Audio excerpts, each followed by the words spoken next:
why they took such an extreme measure as revoking their visa. So that seems extreme? Yes. What seems extreme about it? What is Definitely a little bit of kind of an incongruency or an inconsistency, because if a American student gets a DUI, You're a guest of Penn State, you're a guest of the United States of America, and we who are now running the United States of America have decided that if you commit these infractions, there's going to be consequences. So there are other people who did the same thing they did a year ago, but they completed the diversion program. The charges were expunged from their records. So when people were looking for other international students, their names never came up.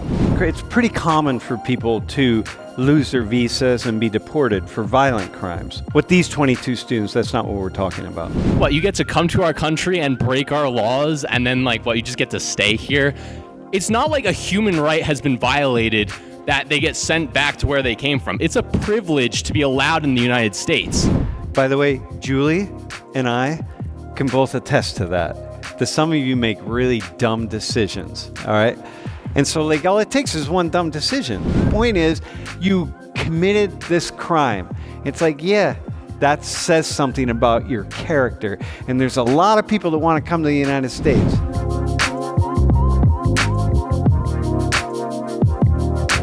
So 22 students thus far at Penn State have had their visas revoked and have been sent home because they committed some kind of infraction. They broke the law in the United States.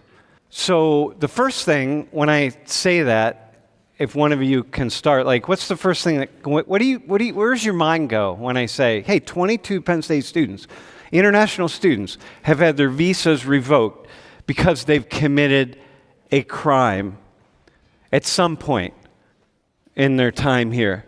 I mean, I guess you could ask what they do to get their visas revoked. Okay. What do you imagine they might have done? What's I mean, hopefully they didn't kill anybody or something like that, right? But I guess also looking at the news and main issues, I know there's been protests at other colleges as well as maybe here about different political and global interactions of the U.S. and criticisms of that. And some people might not feel too strongly about that, which are leaders with people with power, and then they might act upon that. Okay. And that could be it. Okay. How about somebody else? Yeah, I mean, right off the bat, I think, that's upsetting, to think that somebody has been sent away from something that they were doing. Of course, like you said, there's a crime involved, so I don't know the severity of the crimes. I do know that there's some different restrictions that international students have. I know in terms of getting jobs or something, I think at Penn State they can get a job through Penn State, but they can't get other employment because they're just on a student visa. So you don't, not knowing what kind of thing that was broken, it's hard to feel anything about it. But there is just right off the bat, even if it was something worse. I mean, not killing obviously is different, but even if it was a more general crime, if you will, there's still something oh no, and now they're done, they're gone. There's something upsetting about that, I think. That it feels unsettling to you as a student, one of your fellow students. I think it could be scary for the students who had those visas that they were revoked. Yeah. I mean, I would imagine. It's got to be really unsettling to get an email or a phone call saying hey, pack your things and leave, I think it's interesting. It's not a bigger story than it is in the news. No one's really heard about it, locally, I don't think. Yeah. Yeah, because there's a lot of students around the U.S., right? Yeah. Yeah, it's not a bigger story. Have any of you heard this? Did you know that people were being sent home? You knew? You heard about it? You got... Not from Penn State, no. Yeah? These are the 22 students. This is what they did. One's a small amount of marijuana. One's a DUI, or two are DUIs, first offenses. And I don't know what their blood alcohol count was. I mean, it could have been way over the limit, or it could have been just tiny bit over the limit, but either way. And then retail theft, so shoplifting. And these, I'm going to assume the shoplifting was not a felony offense. It was under $150. I'm going to make that assumption because and none had any prior criminal records. Okay, so now let's go. What comes to mind? Natalie, how about you? Now that you see that, what do you think? Why they took such an extreme measure as revoking their visa. So that seems extreme? Yes. What seems extreme about it? What is There's so many U.S. citizens that already commit those crimes or even worse, and they're not facing the same consequences as these students were. Yeah, I mean, well, yeah, I mean, they're not sent home. I mean, obviously, but it just seems really extreme because they don't seem like serious offenses. Is that right? Well, the DUI does seem serious. Yeah, it could mean a lot of different things. Someone else. Wait, I said a quick question. Like, are they being like sent home and then like, are they continuing classes online? Or are they like expelled from the university? Like, they're not expelled from the university at this point. No, just sent home. So if there's a way they can continue to study online, then they can continue to study online. But I don't know about getting a degree here because you still gotta come back. I mean, at some point in time, unless you can figure a way out to get an online degree from Penn State. but you'd have to like reapply to Penn State. Keep going. Sorry, you'd have to reapply to Penn State. That I don't know. I think it's all too new. It just happened really fast. For context, from what I know, there are people who have been banned for 5 years. So until those 5 years, you can't come back. Or for example, there was a lot of students from what I know who got deported are doing World Campus as a result. But it's not the same amount of credits as the kind of the kind you would get in the UP. Yeah, you wouldn't be able to necessarily get the same degree. Like we don't have a real estate. Who's real estate? You real estate? I don't think we have that in global programs. Okay, so go ahead. I mean, yeah, I think like there's definitely a little bit of like kind of like an incongruency or like an inconsistency, because like if a American student gets a DUI, like they're not going to be sent away, and even if they were sent away, it's going to be like not like as far, like kicked out of school. Yeah. Okay. Yeah. So okay. So here, let me get this. It feels to you like it's just such an extreme thing, like to revoke a visa and say you're being kicked out of the country. Yeah, it seems extreme because it's if I didn't know anything else about the U.S. and I was like, oh, the U.S. sometimes kicks international students out because of DUIs, it would make it seem like America has this very extreme attitude toward alcohol, like across the board. Yeah, or retail theft. The shoplifting could have been a Snickers. Dude, it could have been that T-shirt. Or it could have been, I don't know, the microphone. You know what I mean? So it's, okay. How about you? Like, what comes to mind when you see that? I mean, the first part that came to mind for me was, since it's so I don't want to say over the top, because like you shouldn't drive while drunk.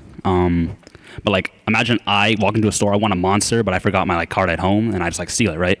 I don't think I'd get expelled for it. So that makes me think that when people get a student visa, that like, I don't know about this, but like, is there like a set of rules that they must follow? Like, oh, if commit crime, you will get sent home, or something like that, right? No, not from Penn State at all. No, it takes a lot to get expelled from Penn State, but definitely not stealing a Monster drink or that T-shirt or a Snickers bar. That makes me ask, like, why is it like at a different, or like taken into a different consideration for an international student? These are just things. These are rules. These are crimes. If you break them, we've now decided we're going to send you home. You're a guest here of this country. You're a guest. You're a guest of Penn State. You're a guest of the United States of America.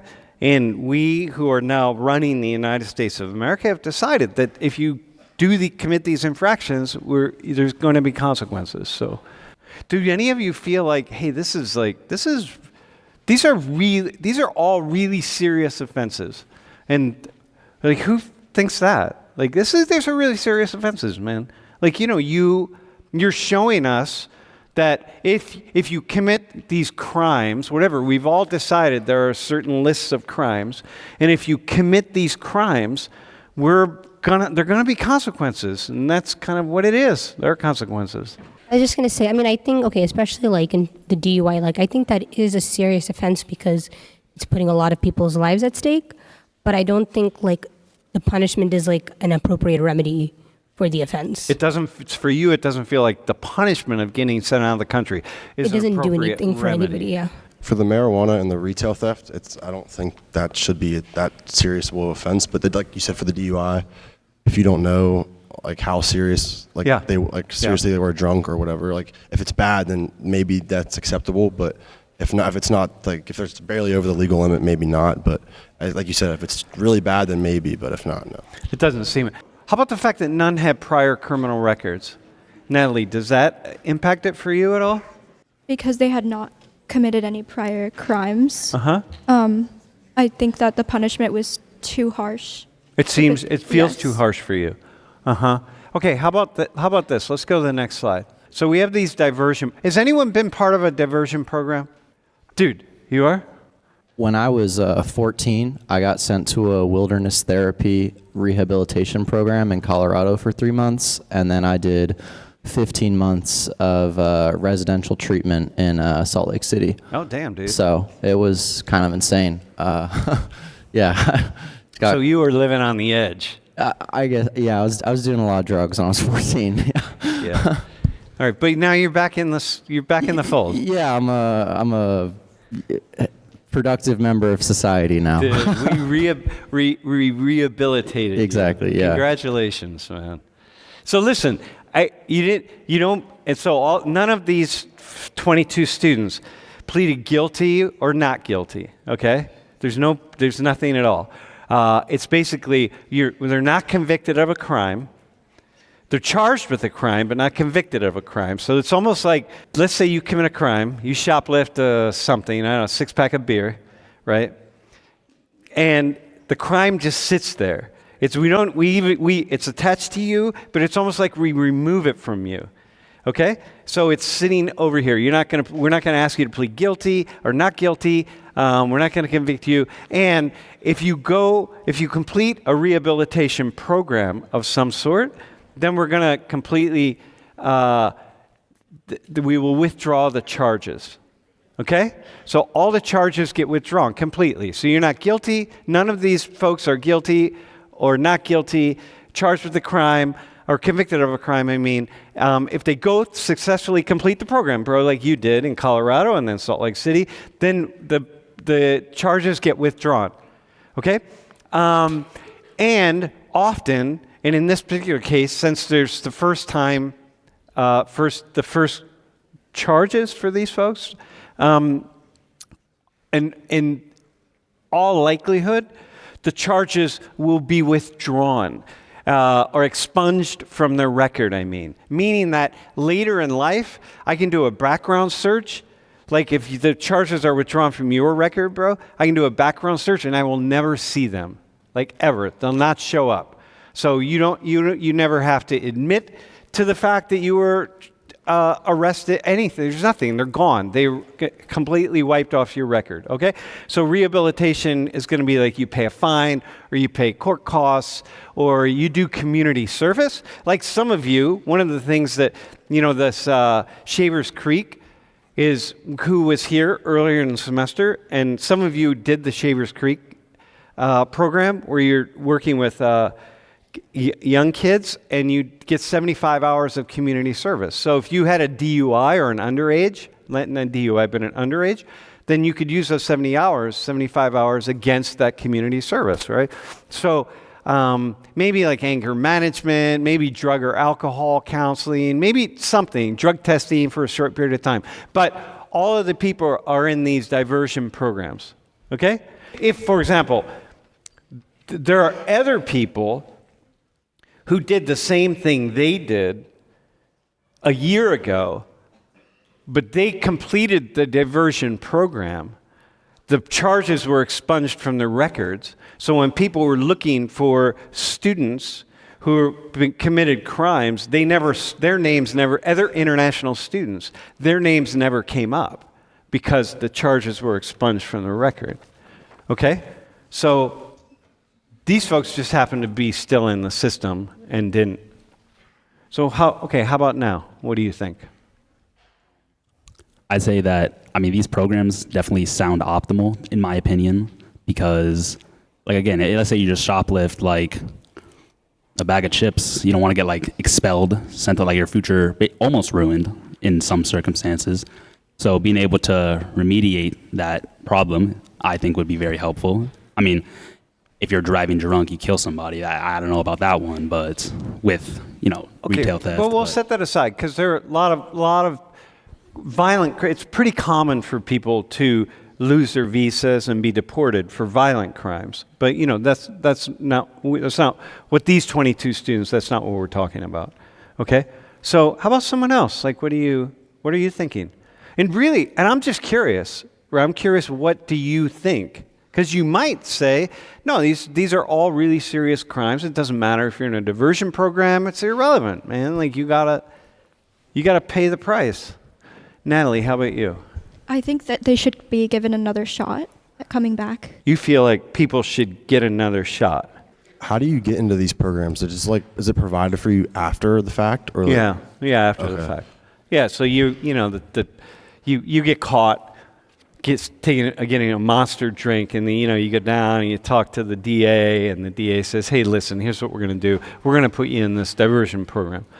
So we're not charging you with a crime. You don't have to plead and nothing, but you have to. If you go through these steps, then we will withdraw all the charges, and we can apply to have it expunged from your record."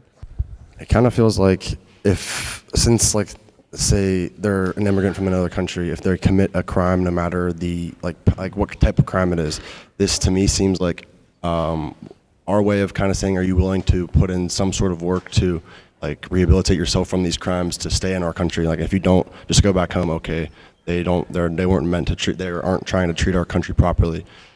So for you, it feels like, hey, if you're in the program, if you're doing one of these diversion programs, then you successfully complete it, then you're going to demonstrate that, hey, you want to really make amends and make right what went wrong, and okay, that would be enough for you. For these crimes, yeah, absolutely. They just, I don't know the exact crime and penalty of what they did, but from what it seems too much in the first place. But well, it wasn't like the retail theft wasn't like grand theft auto kind of thing. We can assume that. How about Rose? How about you? I think there's something about it. Almost feels like somebody was lied to, because to say that you can join this program, it means there is a possibility to get your record expunged, right? But then these students are in the program, and then it was actually we're sending you back. It's if you were going to do that, you should have just not let them in the program to begin with. Well, we didn't know. They didn't know that though. Okay. This just happened a few days ago. Oh, okay. Yeah. Well, then my thoughts about this program in general. No, your thoughts about now that you know that these 22 people were in this program, and that we're gonna probably have their records expunged completely, so that nobody would ever even know that they shoplifted or had a marijuana charge or something. I mean, it feels like such a big change. They're already in this process, however they did the crime, whether they intended to do it, whether they were just really having a bad day or something, set that aside, they did it.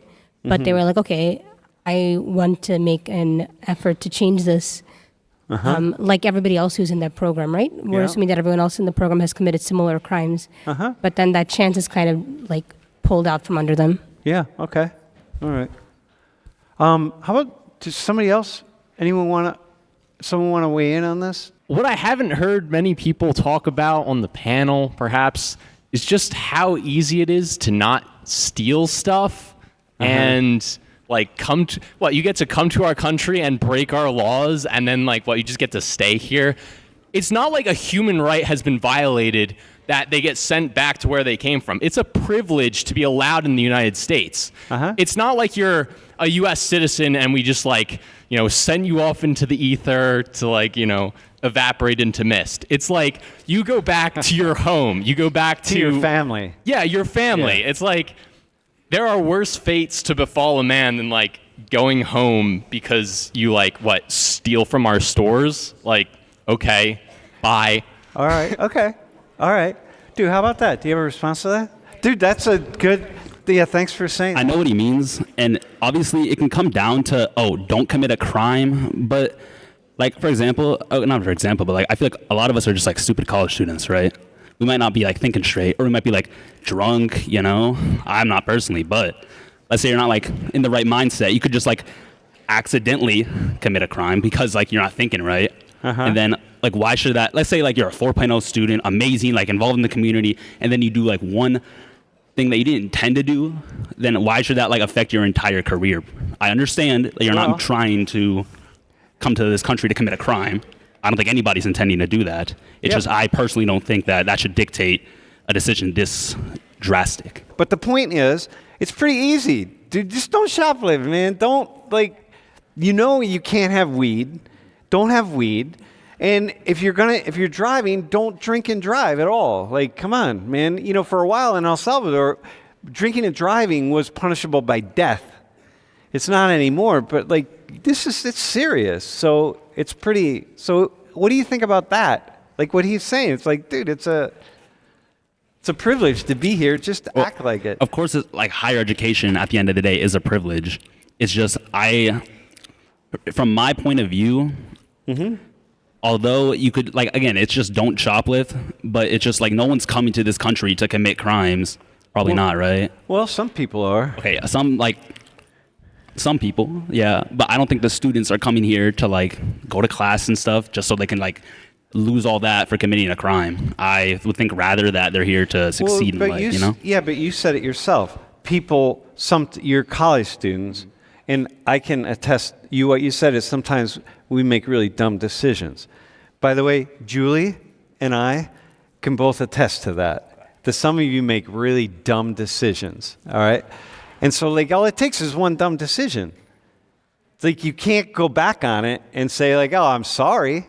Think about Irvin here. Like, you can't just go back and say, I didn't mean that. Now you shouldn't come after me. Like, what? I'm sorry. So, I understand that. However, I don't think, like, again, you got to think about like the crimes at hand, right? I mean, like if they shoplifted like $200 worth of something, that's a problem. Which I guess like you could go case by case to see what they exactly stole. Or like, again, a small amount of weed, maybe like, again, they were drunk and they were like holding it for somebody else. They weren't using it themselves. Number of things. It's just, I don't think that a small infraction such as this should dictate that big thing. Like, of course, there's a committee on more major crime, like whatever that may be. All right. Of course. I don't necessarily disagree, but at the same time, petty theft, I don't think means you should be deported from our country. What if it was a Snickers bar, bro? And they're just like, oh yeah, Snickers bar. Did they like go into the store and deliberately take something that wasn't theirs in a country that isn't theirs? Like, it's not a human right to be here. Okay, no, it's the right of the U.S. citizenry. No, what you are doing is you're reframing this to say, look, it's not how much you took. It's not how many times you did. It's the fact is, it's not yours. You can't do it. You came here. You should be, when you're a guest in someone else's country, you should follow the rules of the country. And if you don't follow the rules of the country, there's going to be consequences. So shoplifting is a crime. So it doesn't matter whether you did it 10 times or one time or a box of Snickers bar or one Snickers bar. The point is you committed this crime. It's like, yeah, that says something about your character. And there's a lot of people that want to come to the United States. So, okay. All right. You would agree with that, right? Yeah. Just like if I went to Saudi Arabia, I would respect their culture and their laws. Like, if you come here, don't steal from our stores. All right.